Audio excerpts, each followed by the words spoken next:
Brother గారికి, sister గారికి నాకు వందనాలు. ఇక్కడికి వచ్చిన మీ అందరికీ నాకు వందనాలు. నేను చెప్పే సాక్ష్యం ఏంటంటే,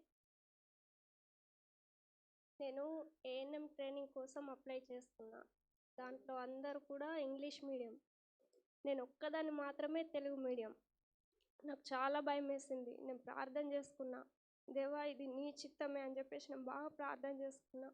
ఎగ్జామ్స్కి నాకు రావడానికి డైలీ క్లాస్కి వెళ్ళడం నాకు వీలు కాదని చెప్పేసి సార్తో మాట్లాడినప్పుడు సార్ ఒకటే చెప్పారు, అమ్మ ఏం పర్లేదు, నువ్వు బుక్స్ తీసుకొని ఇంటికి వెళ్ళు, ఇంటి దగ్గర చదువుకో అని చెప్పేసి అన్నారు. నేను ఇంటికి తీసుకెళ్ళి నాకు వీలున్నప్పుడు చదువుకున్నా. ఎగ్జామ్స్కి వెళ్ళి నేను ఎగ్జామ్స్ రాసిన. అయితే నాకు ఆ రిజల్ట్స్ తెలుసుకోవడానికి కూడా భయం వేసి నేను రిజల్ట్స్ కూడా నేను అడగలేదు. టికెట్స్కు సార్ వాళ్ళకి అక్కడ ఇవ్వడానికి వెళ్ళినప్పుడు అందరూ నాకు కాంగ్రెస్ చెప్తున్నారు. ఎందుకు నాకు కాంగ్రెస్ చెప్తున్నారు అని చెప్పేసి నేను అడిగినప్పుడు వాళ్ళందరూ చెప్పారు ఏంటంటే, క్లాస్లో అందరికంటే ఫస్ట్ నువ్వే వచ్చినావు, హైయెస్ట్ మార్క్స్ నీకే ఉన్నాయని చెప్పేసి అన్నారు. అందరిని బట్టి దేవునికి స్తోత్రం.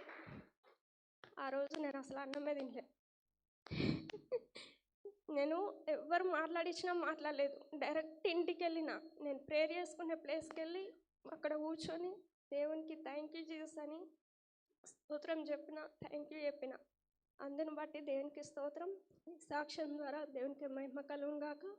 ఇంకొకటి ప్రార్థన రిక్వెస్ట్ ఏంటంటే, నా ఫ్రెండు తన భర్త చనిపోయిండు.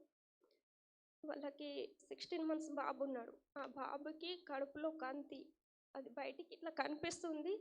దయచేసి అందరూ ఆ బాబు గురించి ప్రార్థన చేయండి. బాబు పేరు ప్రణయ్ కుమార్.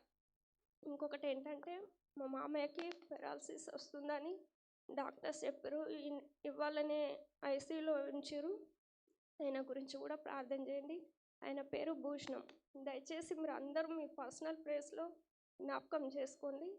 ఇంతే నా సాక్ష్యం.